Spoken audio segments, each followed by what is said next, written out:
ខ្ញុំកំពុងតែសួរខ្លួនឯងថាតើភាពស្មោះត្រង់និងទឹកចិត្តវាមានតម្លៃទេ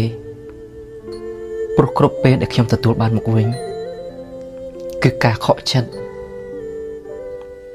ដែលគ្រប់គ្នាបានបន្សល់ទុកឲ្យខ្ញុំនៅការឈឺចាប់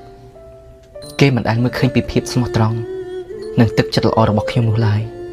ខ្ញុំមិនមែនជាមនុស្សចេះសម្ដែងច្រើននោះឡើយតែអ្វីដែលខ្ញុំធ្វើគឺចេញពីចិត្តពិតខ្ញុំមិនដែលទាមទារថាធ្វើល្អចំពោះអ្នកផ្សេងនឹងទទួលបានផលមកវិញនោះទេតែអ្វីដែលខ្ញុំធ្វើទៅគឺវាមានក្តីសុខផ្លូវចិត្ត